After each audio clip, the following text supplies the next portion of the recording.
As summer's vibrant energy begins to fade, a quiet transformation takes place in the garden, a delicate dance between seasons that leaves many gardeners wondering, how can we prolong the beauty of summer while preparing for the inevitable chill of winter? This is the moment when your garden needs you most, and with a few strategic steps, you can ensure it thrives through the colder months and bursts into life come spring.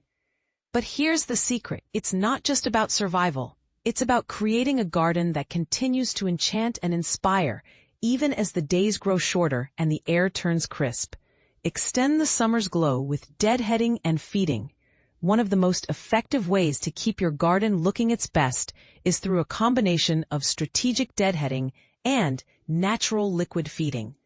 This dynamic duo works wonders in redirecting your plant's energy from seed production to sustained flowering. But here's where it gets interesting.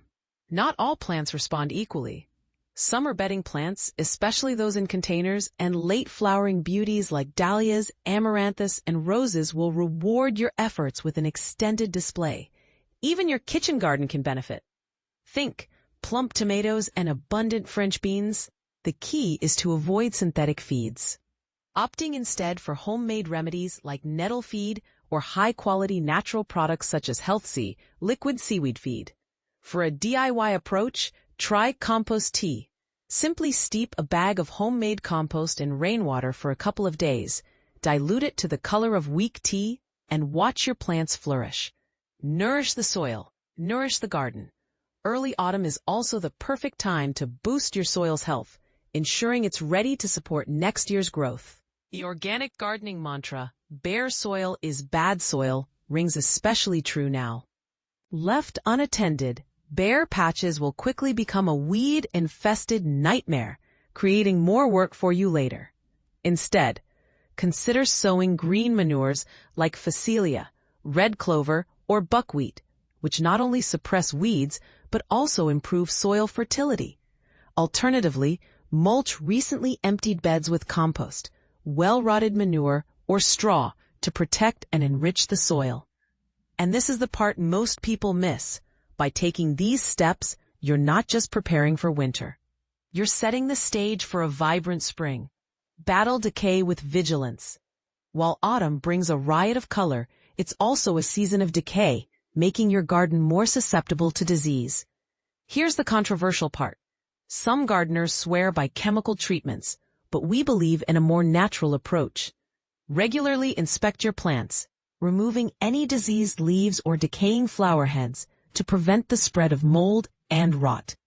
Pay extra attention to glass houses and polytunnels, ensuring good ventilation and cautious watering.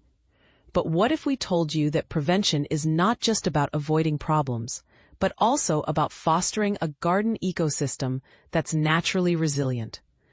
Plan for spring splendor. As you enjoy the autumnal hues, don't forget to plan for spring. Now is the ideal time to order bulbs like daffodils, tulips, and crocuses. Here's a tip most gardeners overlook. While many bulbs can wait until late autumn, daffodils thrive when planted in September. Store them in a cool, dry place until you're ready to plant, and you'll be rewarded with a dazzling spring display. Fill the gaps with autumn stars. Take a moment to assess your garden's late-season performance. Are there gaps that could be filled with late flowering or ornamental fruiting plants? Varieties like Hydrangea paniculata, with their stunning, long-lasting flower panicles, can add a dramatic touch well into October. But here's the question. Are you willing to experiment with less traditional choices, like ornamental salvias or agastache, to create a truly unique autumn garden? Preserve the legacy. Collect and sow seeds. Early autumn is a time-honored season for seed collecting and sowing. On a dry, still day, gather seeds from your favorite plants, storing them in labeled envelopes in a cool, dark place. And this is where it gets personal. Which seeds will you choose to carry forward, and what stories will they tell in next year's garden? For seed sowing, consider hardy annuals like nigella or ammi, or even early autumn leafy crops like chard and kale. With a polytunnel or glasshouse, the possibilities are endless. Final thoughts and invitations. As you tend to your garden this season, remember that every action you take now will echo in the beauty of next year's blooms. But we want to hear from you. What are your favorite autumn gardening tips? Do you swear by natural feeds, or do you have a secret weapon for battling garden diseases? Share your thoughts in the comments, and let's spark a conversation that could change the way we garden. After all, the best gardens are those that evolve, inspired by the wisdom of fellow enthusiasts.